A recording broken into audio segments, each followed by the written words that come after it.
You're good, Linda. Good morning. Welcome to the UU Church of the Hill Country here in Kerrville, Texas. We are all happy to be together, so happy that we don't get started at 10 o'clock, but we enjoy the fellowship that we would have normally enjoyed around our coffee pot. So there are many ways to have fellowship. This morning we'll have an opening hymn, I'll Meet You in the Morning, by the University of Nairobi Advent Harmony Choir. Meredith chose this music, and I guess it has a great video, and she's hoping by the second verse we'll be able to sing along. That was wonderful. Thank you, Meredith, for choosing that. If that didn't give you goosebumps of joy, nothing will. Those beautiful smiles. It's now time for our announcements. If you will raise your hand or write in the chat, we'll go to you.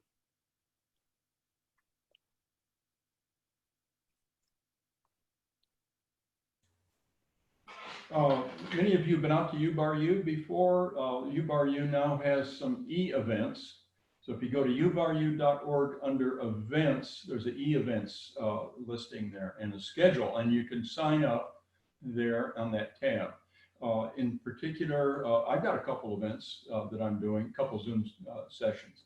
The first one next Tuesday, 7 p.m., so you have to sign up in advance, on how U-Bar-U's well works and what we do with the water and how it's used. And then on the 22nd, got another one on water, with respect to water at U-Bar-U, on the drainages, the aquifer, the vegetation, and a little bit on the prehistoric inhabitants. And we've got some wildlife camera pictures that we're going to show in both of those. So hope to see some of you there. Thank you. I had no idea.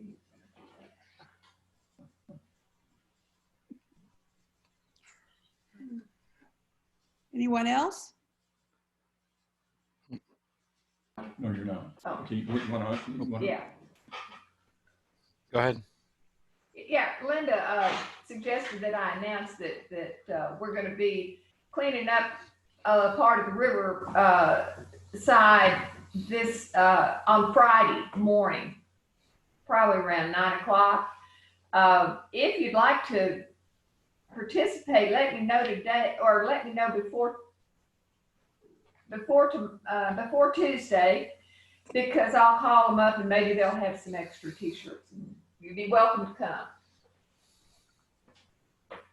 There'll be 3 of us now that are going, for sure. Okay.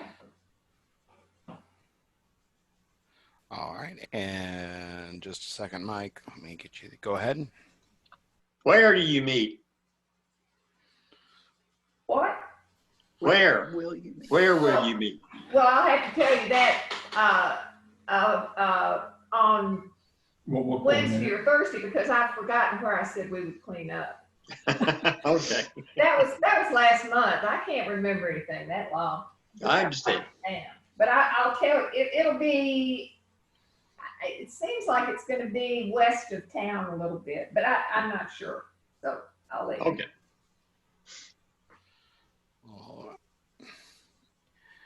Any others? Okay, we'll now have our virtual offertory. Although we're here, our church is still there. We're paying utility bills and a big plumbing bill to repair our water leakage. So if you can, give what you can, drop off your donations at the church or mail them to 960 Barnett. We'll now have the lighting of the chalice. Fire consumes and casts a bright light. May our chalice flame consume our regrets for the past, our fears about the future, and our worries about today. May it light for us a path of joy and peace.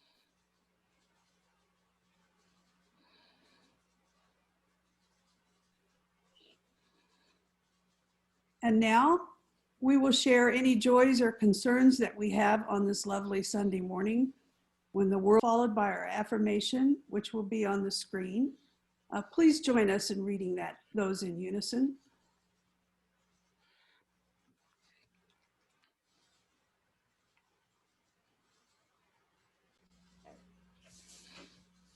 We journey together, guided by UU values,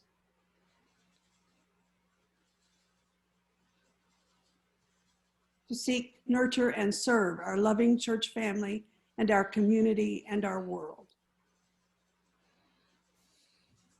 The doctrine of this church is love. The quest of truth is its sacrament, and service is its prayer.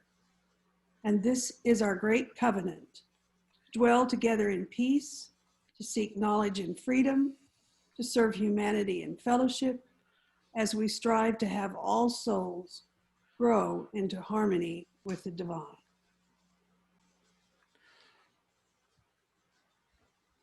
We'll now have our second hymn, also chosen by Meredith for today. It is Be Thou My Vision by For Him, and it's the Celtic version. It is in our hymnal, but a few of the words have been changed because we're Unitarians. You know how we like to do that. So please enjoy this hymn.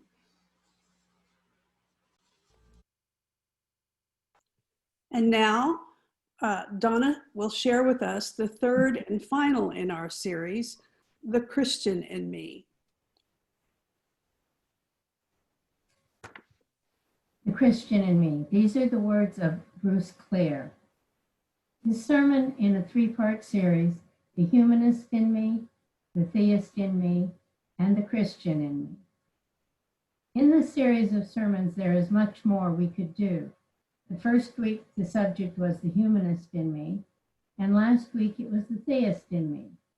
Perhaps you could suggest more titles that seem appropriate. I could speak of The Judaism in Me, for I've been deeply influenced by that tradition. Though I make no pretense at being a scientist, I could easily claim to speak about the scientist in me. I have some sympathetic understanding for those who are looking for our roots in a more primitive, earth-centered religions, and to that extent I could also talk about the pagan in me. My list could go on, and perhaps over time I will add to the current list. But today I propose to speak of the Christian in me. Even though we may not call ourselves individually Christian, our denomination has grown from the Christian tradition. Further, such celebrations as Christmas Day are an important part of our culture. And no matter how secularized and commercialized it has become, or may become, there is no denying that this holiday season focuses on the man for whom Christianity was established, Jesus. Christianity is the religion of Jesus, and it is appropriate to take a deeper look at its influence, at the influence of that person and that religion on our lives. This is true for Unitarian Universalists, as it is for everyone. Roy Phillips' story about the cross in the closet at the Unitarian Church in St. Paul, Minnesota, is a very common story, both symbolically and literally, for Unitarian churches around the country. At some time during the last 50 years or so, the vast majority of Unitarian churches in this country removed the cross from prominent display in their sanctuary. One urban church I know offers a typical example.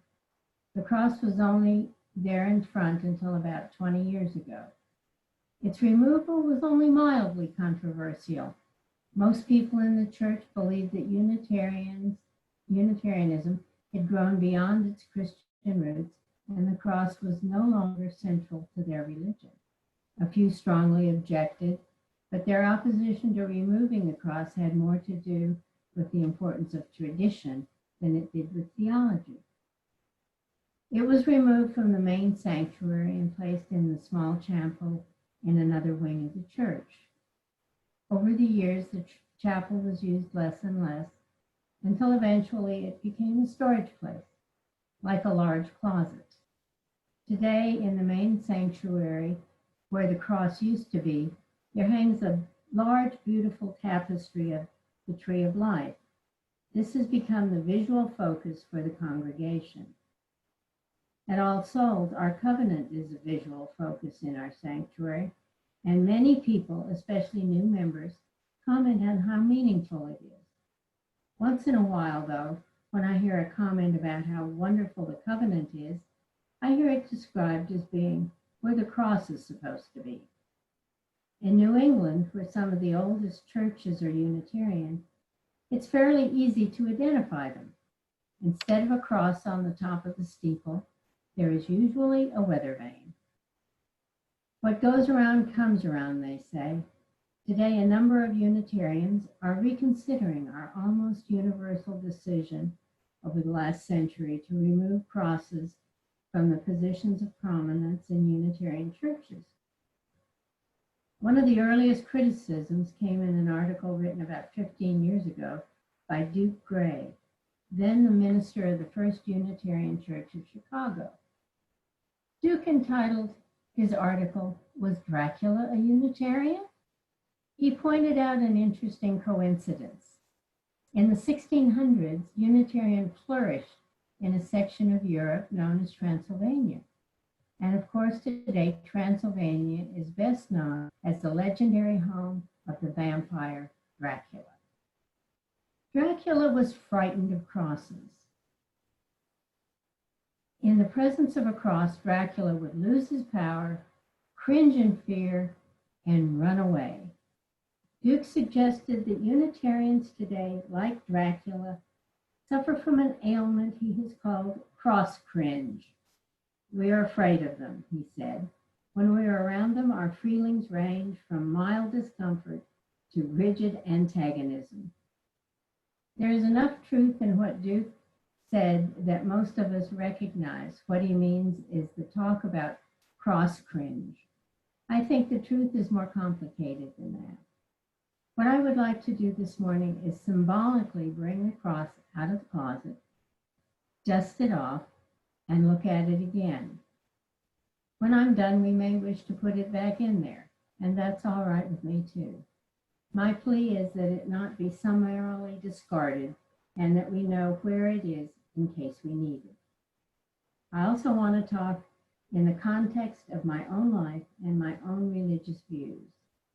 I was born into a solidly liberal Christian home, raised in a conservative Christian church, and socialized in a predominantly Christian culture. I suspect much of this is true for many people here.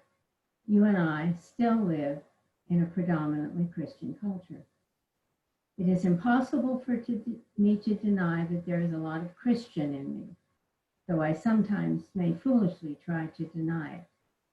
Whatever Christian there is in me, I have found it, upon honest reflection, to be an important and comforting source of strength. And for that, I am grateful to the Christian home, that Christian church, and that Christian culture. To identify the Christian in me, I find it easiest to begin to look at the Unitarian relationship with Christianity. It has been a long journey for Unitarianism from the Reformation days to today. 400 years ago, all Unitarians considered themselves to be Christian. More than that, they considered themselves, as every Christian group considers itself, to be the most genuine form of Christianity. Of course, the rest of Christendom had a difficult time recognizing it. Many Unitarians today find it, awkward to understand how our forebears could reject the doctrine of the Trinity and consider themselves Christian. This only attests to how miserable Unitarians have been at the art of theological persuasion from the very start. Of course, theological persuasion in those days often took the shape of the sword.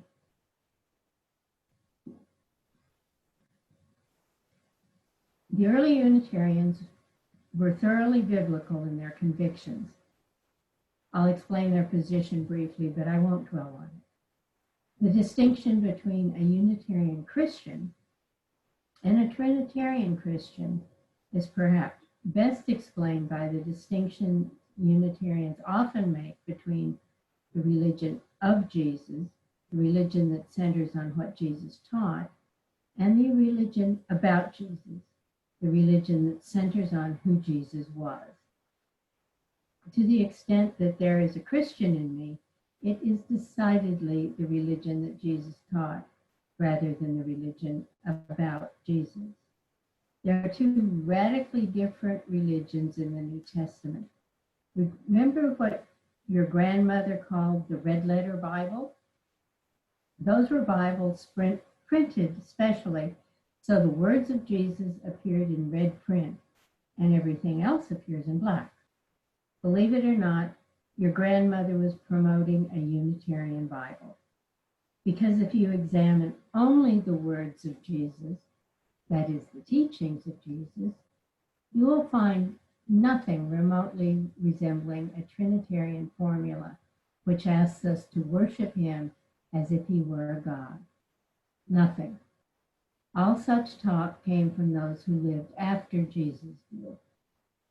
The religion that Jesus taught was primarily ethical: how to live rightly, how to treat others. When Jesus asked, "Teacher, what shall I do to inherit eternal life?" he did not answer with a creed to be believed. He answered by saying, "You must love God, and you must love your neighbor as yourself. That is all you are required to do." And then he illustrated that love by telling the parable of the Good Samaritan, which, you will recall, is a story about ethics, not about dogma. Nothing, absolutely nothing was mentioned about believing some creedal statement concerning the nature of the Godhead. The religion that Jesus taught was thoroughly ethical. It was not theological. If you wish to know the religion of Jesus, don't dwell upon the edicts and proclamations of churches through the ages. Look at the red-lettered words. Take, for example, the Sermon on the Mount. Here Jesus offers ethical advice. So whatever you wish others would do to you, so do to them. I think it's been received through the ages as the golden rule. Seek reconciliation with those with whom you are in conflict. In fact, love your enemy and pray for those who persecute you. He offers advice on moral humility. Why do you see the speck in your brother's eye, but do not notice the log that is in your own eye? First, take the log out of your own eye, then you will see clearly to take the speck of your brother's eye. He offers comfort for those who are troubled. Blessed are the meek, for they shall inherit the earth. Blessed are those who mourn, for they shall be comforted. He advises spiritual humility, telling people not to pray in public like the hypocrites, but practice your piety, your prayer, your spirituality in private. And he hopes and aspirations. You are the salt of the earth. You are the light of the world. Let your light shine so that others may see your good works. This is the religion that Jesus taught. And if it be Christianity, then there is a Christian in me. The religion that Jesus taught has to do with loving your enemies, caring for the needy, putting principle above wealth and power, accepting those who are different, showing mercy, seeking justice, and things like that. Or as Jesus himself put it, I have come to preach good news to the poor, proclaim release to the captives, recovering the sight to the blind, and to set at liberty those who are oppressed. Elsewhere he said, I have come that you may have life and have it more abundantly. That is the religion of Jesus, and it is the one I know and share. and the one that is shared by most of you Unitarian Universalists. The Christian in me and in you remains strong to the extent that we take these teachings seriously.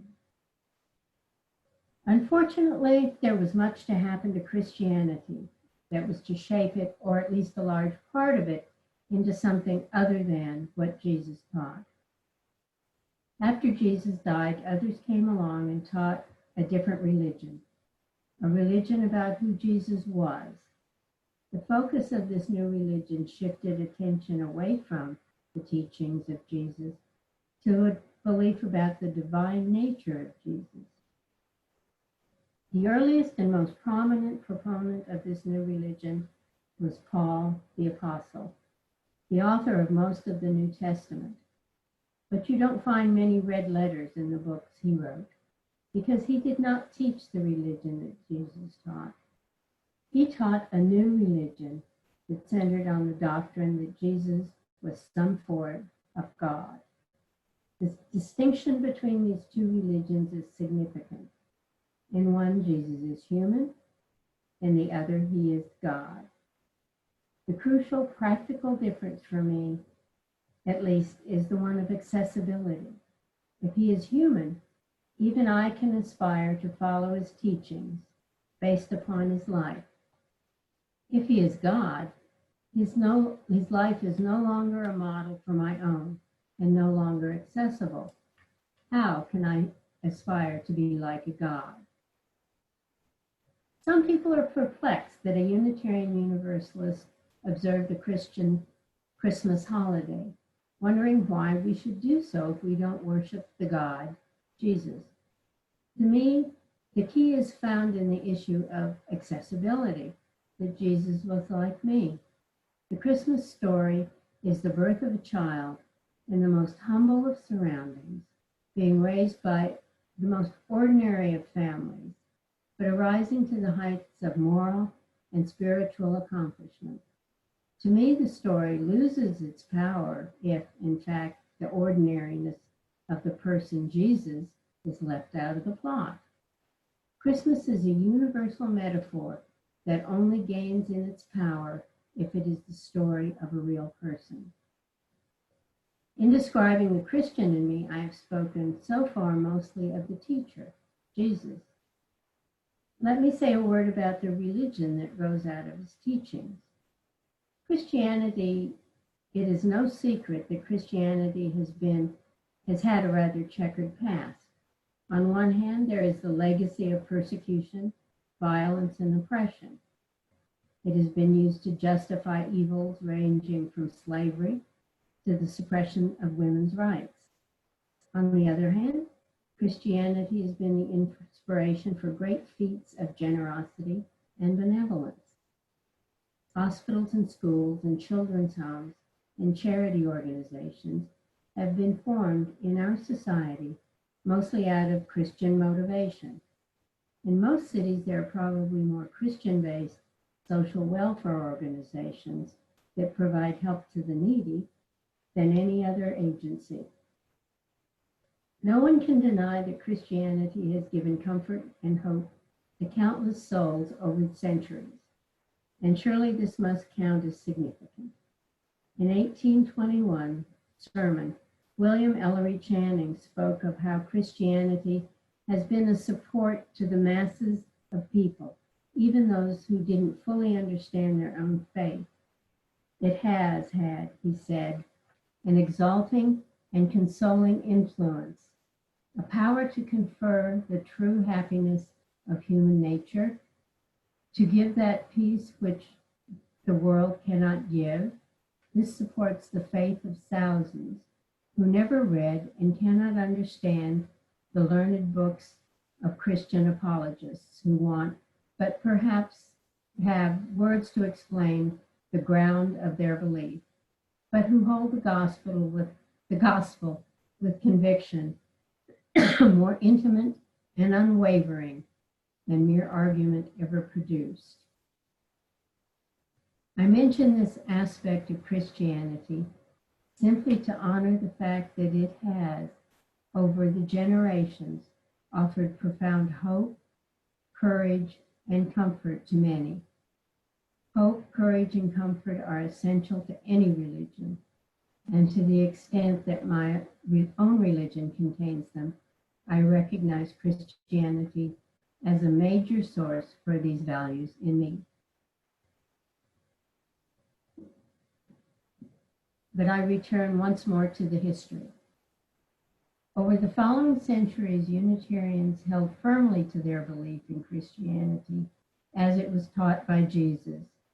But something happened to Christendom over which they had no control. It became increasingly obvious that Paul's view of Christianity, a view that defined Jesus as the object of worship, had become widely accepted as the norm. The religion that Jesus taught had become secondary. I return to Channing. Over 150 years ago, Channing knew that Christianity was becoming defined differently from the intent of its founder. In a sermon on Christianity, he wrote the following: "When I think what Christianity has become in the hands of politicians and priests, how it has crushed the soul for ages, how it has struck the intellect with palsy and haunted the imagination with superstition and phantoms, when I think how under almost every form of this religion, its ministers have hewn and compressed it into the shape of rigid creeds and have then pursued menaces of everlasting woe whomever should question the divinity of these works in their hands, when I consider, in a word, how under such influences Christianity has become and still is exhibited in forms which shock alike the reason, conscience, and heart, I feel deeply, painfully, what is a different system it is from what Jesus taught. I make no bones about it and no apologies for it. Unitarians lost the battle over what defines Christianity. It took them a long time to realize they lost. As recently as 100 years ago, most Unitarians held tenaciously to the view that theirs was the authentic Christian religion. It was too painful to let go of that view.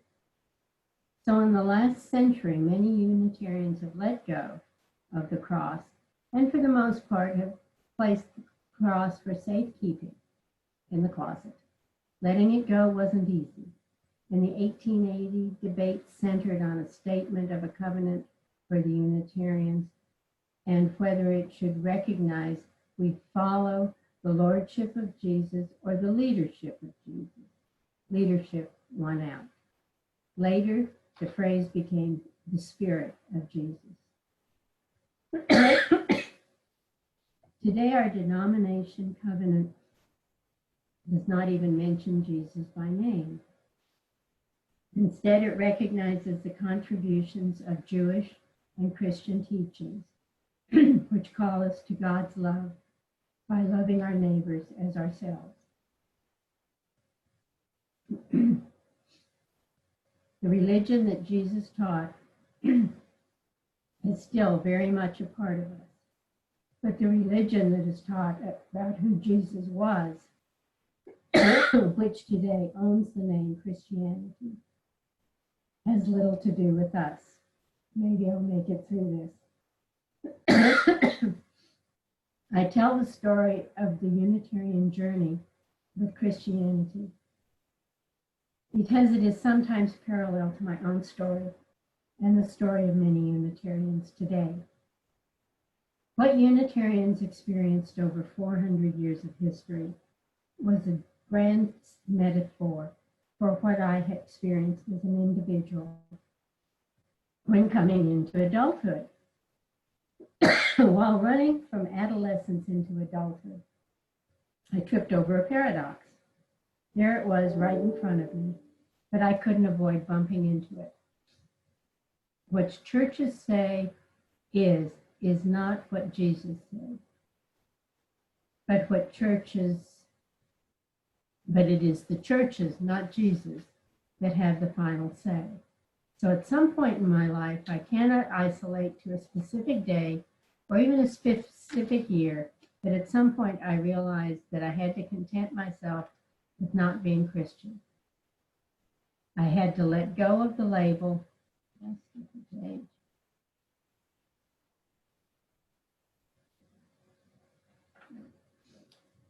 I had to let go of the label, even if much of Christianity remained in me. And so the symbolic cross was stored away in some symbolic closet. And it's not too bad, really. I have never lost respect for the religion that Jesus taught.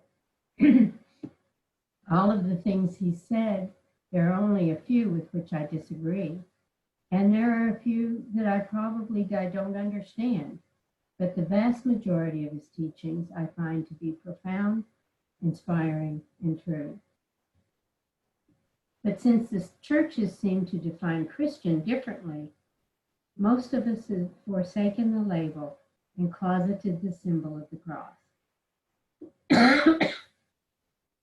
My reason for going through the history this morning is to suggest that Unitarians, while they may have closeted the symbol and label to a large extent, have not, in my view, forsaken the religion that Jesus taught.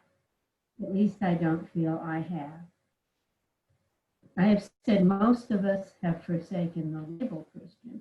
I'm quick to point out there is a significant movement within our denomination known as the Unitarian Universalist Christian Fellowship.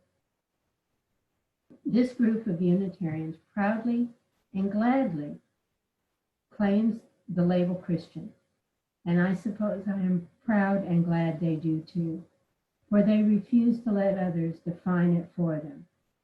In many of their Unitarian churches, the cross is prominently displayed. I once spoke at the UU Church in Rhode Island that has a large cross dominating the sanctuary, and they repeat the Lord's Prayer, which they call the Prayer of Jesus, each week. I said earlier this morning I want to bring the cross symbolically out of the closet and dust it off and look at it again.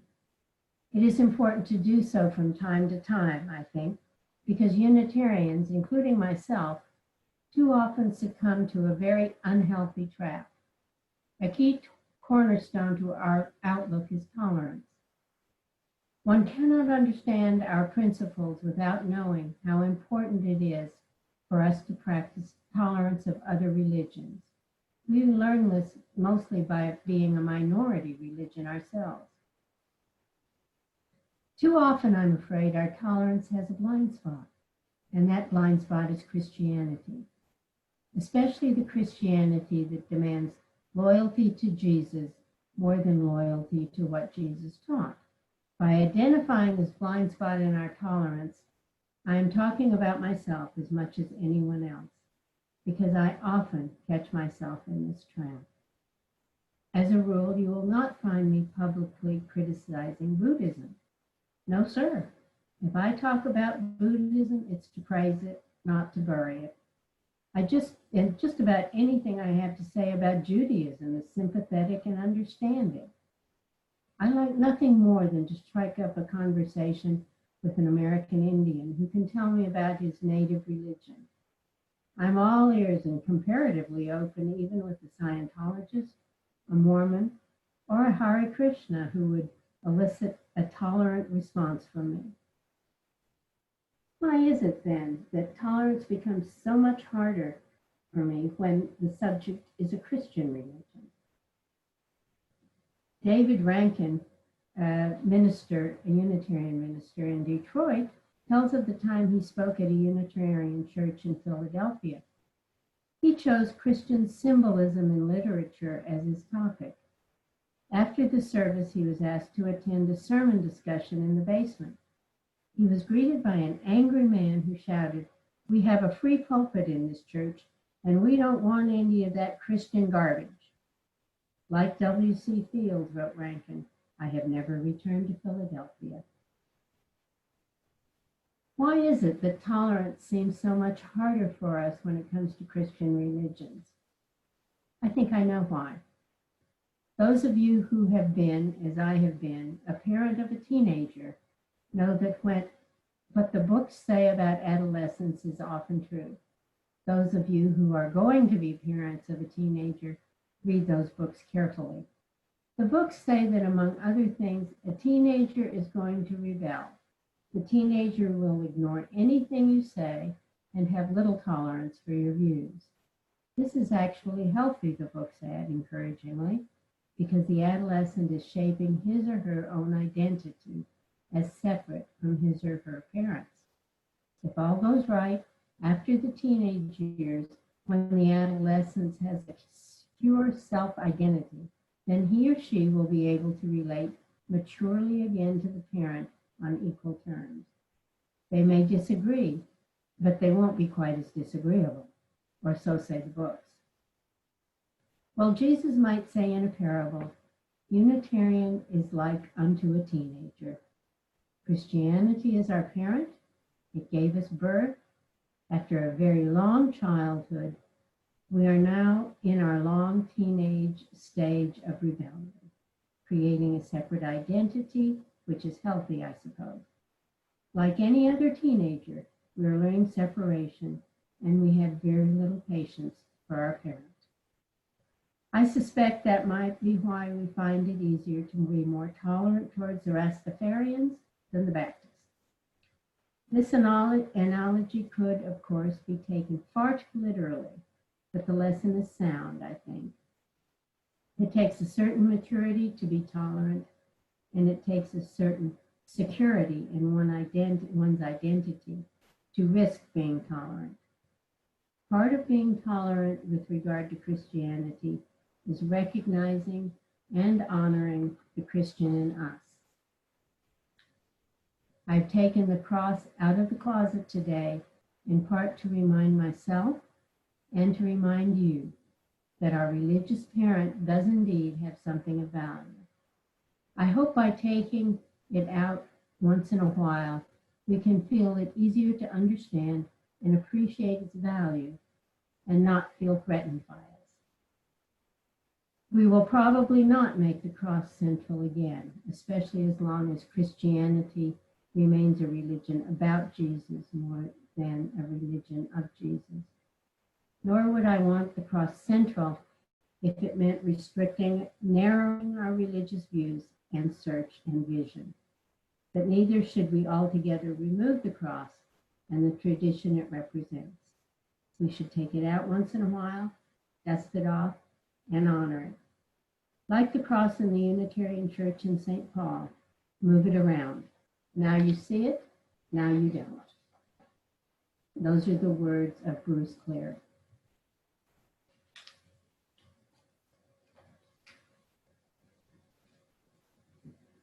Now we can have discussion, Jessica. Raise your hand if you have something to say, or if you're still chewing on this. We understand.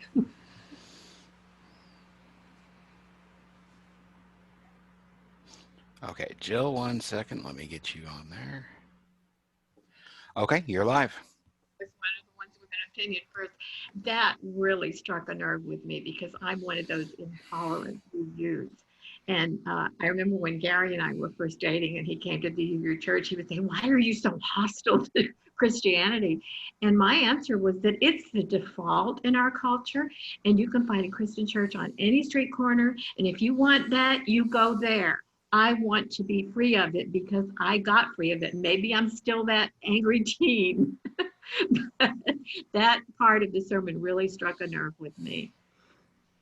But I bet I'm not alone here either. Show of hands, people. All right. Yeah. Okay, and Pat, go. You should have a thing to unmute your microphone now, Pat. There you go.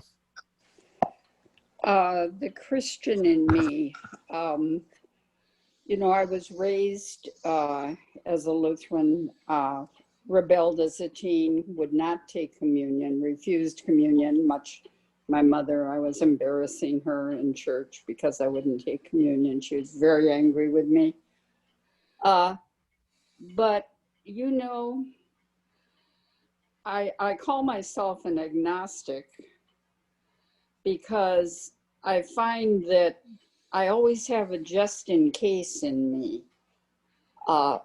When my first husband was dying, I found we were divorced, but he was my friend always, my loving friend always. And I found myself in prayer. When Dave faced his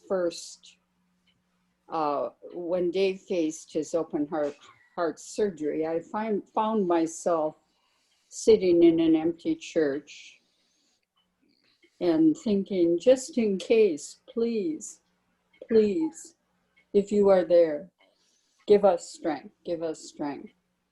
So I am not totally free, and I guess I don't want to be. It's hard to get rid of I don't want to get rid of the just in case. I'm 85 years old, for heaven's sakes. Just in case. That's me. Thank you. All right, David, let me get you on there. Go ahead, David. Okay, a couple things. I wish there were some other Christian symbol other than the cross, you know, some universally recognized symbol of Christianity, so that we could put that up along with the other things that we have up in our sanctuary to recognize and honor the Christian part of our heritage.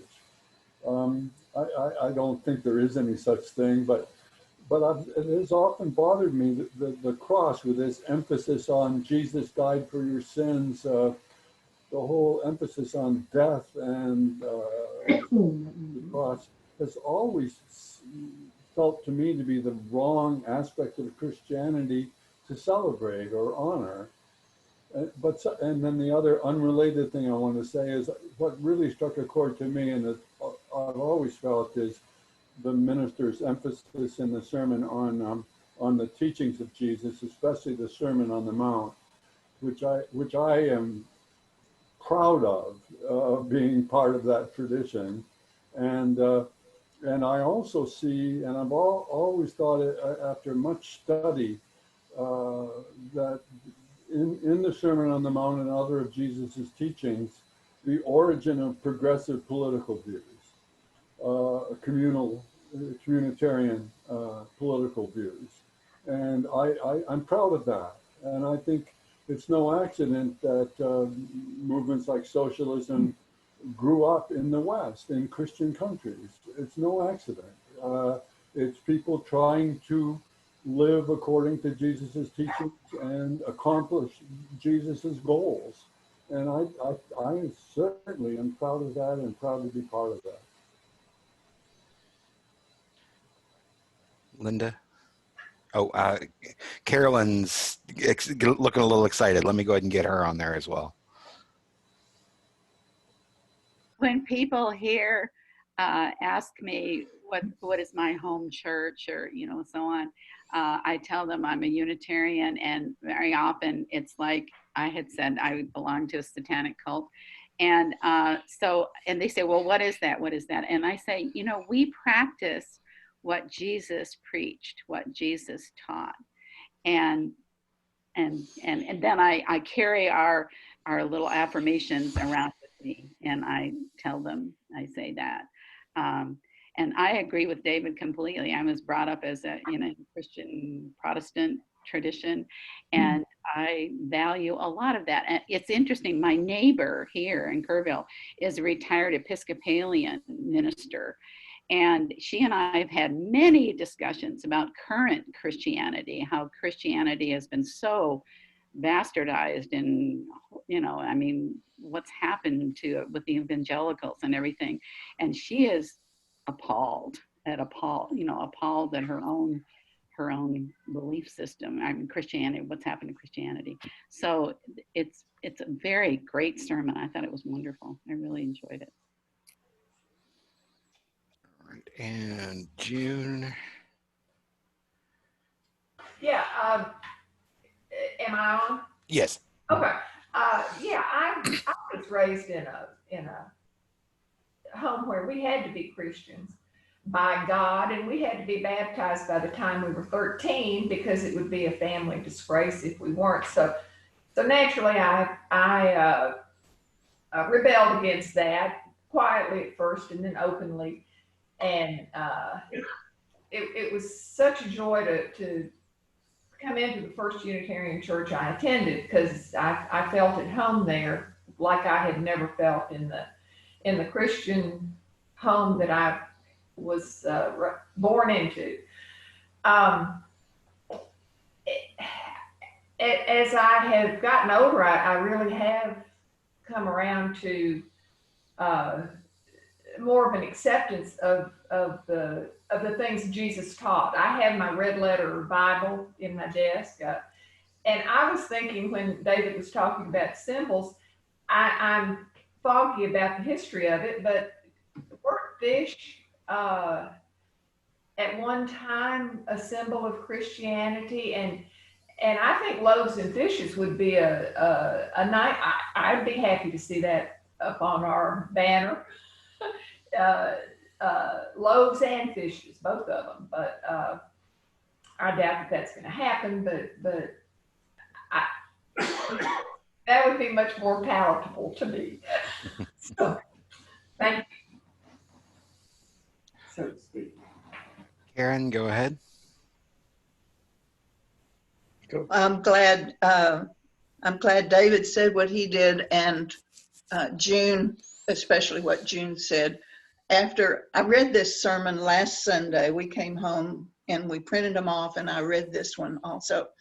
What occurred to me was the symbols, and I thought of the early Christians before Paul started doing his work, and the symbol that they used was the fish.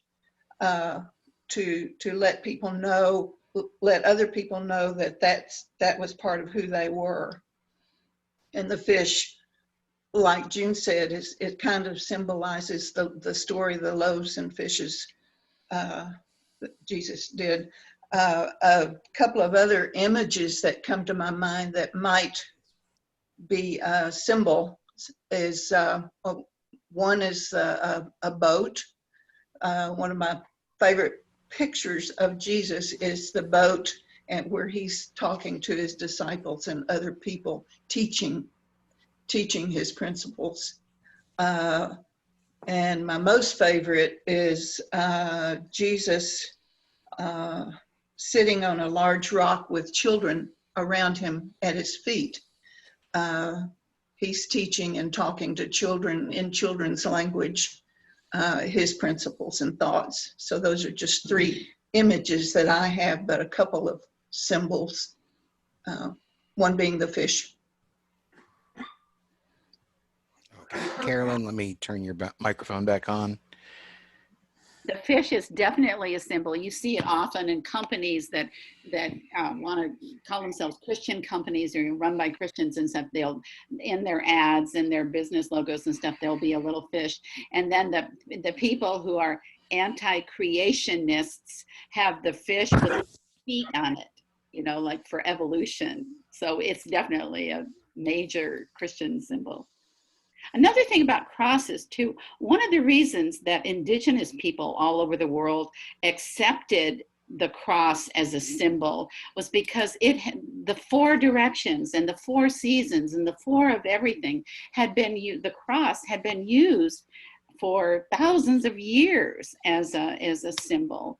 And so when Christians came along and suggested it, it was more readily accepted. You know, just like the Christian holidays were all pagan holidays to begin with, you know.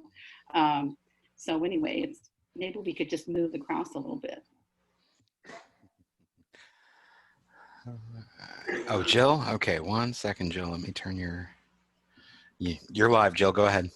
I believe the origin of the fish symbol is from his admonition to the apostles to go and be fishers of men.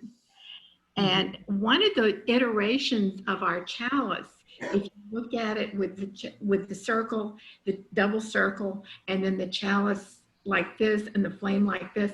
In some versions of that, it has a kind of a shadow of a cross to it. So I think that can be a way of connecting symbolically our faith with our Christian tradition.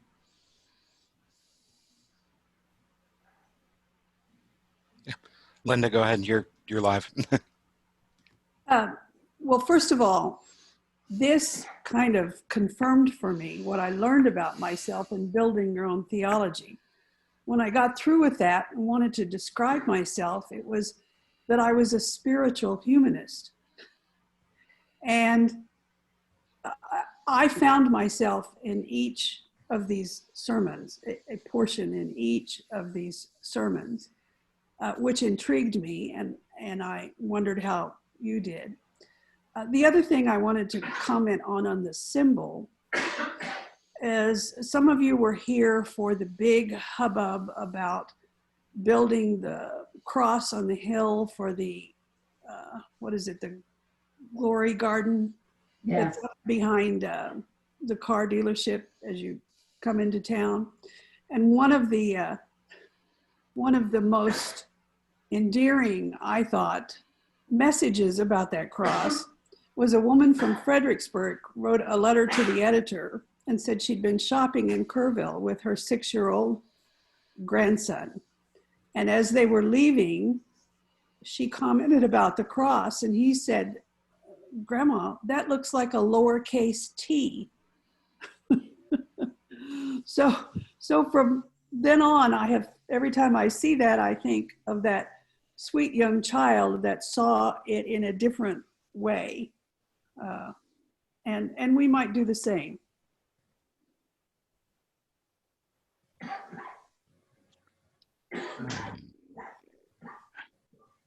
Anyone else? I think that's everybody. Okay, we'll have our closing words and extinguishing of the chalice. This is by Martha Munson. We extinguish the chalice here that it might glow gently in our hearts. May it light your path as you leave this place. May it guide your way until we are together again.